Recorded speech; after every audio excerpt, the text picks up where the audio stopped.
বর্ষার আগেই ভয়াল রূপ নিয়েছে ভোলার মেঘনা। এতে বিলীন হতে চলেছে বসতভিটা, ফসলি জমিসহ বিভিন্ন স্থাপনা। হুমকির মুখে শহর রক্ষা বাঁধ। এদিকে ফরিদপুরে মধুমতি নদীর ভাঙনের করাল গ্রাস থেকে রক্ষা করতে নেওয়া হয়েছে একটি প্রকল্প, যা ঘিরে আশার আলো দেখছেন এলাকাবাসী। ভোলার মোহাম্মদ মঞ্জুর আলম এবং ফরিদপুর প্রতিনিধি কামরুজ্জামান সোহেলের তথ্য ছবিতে ডেস্ক রিপোর্ট। ভোলায় ভয়াল রূপ ধারণ করেছে মেঘনা। গত এক সপ্তাহ ধরে তার তীব্র আকার নিয়েছে।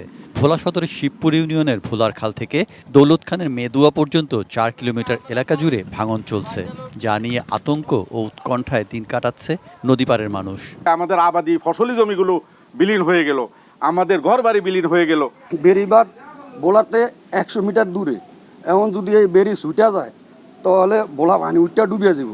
ভাঙনের তীব্রতায় কয়েক মাসে 1.5 একর জমি নদীগর্ভে বিলীন হয়ে গেছে। নতুন করে ভাঙনের হুমকিতে জেলে পল্লী, জনবসতি সহ বহু স্থাপনা। আর স্কুল মাদ্রাসা আছে আমাদের এখানে ধারে, তো এগুলি ভাঙা গেলে আমরা আমাদের যাওয়ার মতো কোনো ঠাঁই নাই। বেরির পাশে অনেকগুলা ঘর আছে, অসংখ্য ঘর আছে, যাদের যাওয়ার কোনো ঠাঁই নেই। প্রকল্প অনুমোদন হলেই ভাঙন রোধে কাজ শুরু হবে বলে জানিয়েছে পানি উন্নয়ন বোর্ড। ওই প্রকল্পটা ইতিমধ্যে বোর্ডে প্রেরণ করেছে, সেটার উপর যাচাই সভাও অনুষ্ঠিত হয়েছে।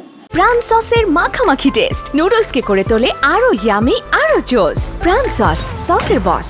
তা আশা করি আমরা প্রকল্পটা অনুমোদন হলেই আমরা স্থায়ী যে প্রোটেক্টেড ওয়ার্ক, সেই প্রোটেক্টেড ওয়ার্ক বাস্তবায়ন করব।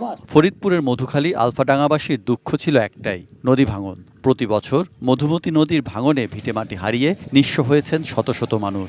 মানচিত্র থেকে হারিয়ে গেছে বহু গ্রাম। হুমকির মুখে পড়েছিল বীরশ্রেষ্ঠ মুন্সি আব্দুর রৌফের বসতভিটা, স্মৃতি জাদুঘর। তবে এবার খুশির বার্তা পেয়েছে এ অঞ্চলের মানুষ।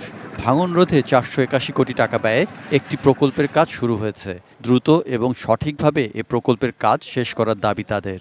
এই নদী ভাঙার পরে এই রাস্তা ভেঙে যায়, যার কারণে যোগাযোগের জন্য খুব মারাত্মক অসুবিধা হয়। সরকার এই নদীটা যদি আমাদের বাইন্ধে দেয় ঠিক মতো, তাহলে আমরা এখানে মনে হয় থাকার মতো আমাদের একটা পরিবেশ হবে। প্রাথমিকভাবে 7.5 কিলোমিটার এলাকা জুড়ে কাজ শুরু হয়েছে।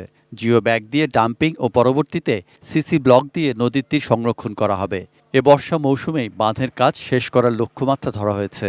এই প্রকল্পটি বাস্তবায়িত হলে এই দুটি উপজেলার প্রায় 7.5 কিলোমিটার এলাকা নদী ভাঙন থেকে রক্ষা পাবে এবং ওখানে যে মসজিদ, মন্দির, অবকাঠামো রয়েছে এবং মানুষের বসতবাড়ি সহ কৃষি যে জমিগুলো রয়েছে সেগুলো রক্ষা পাবে।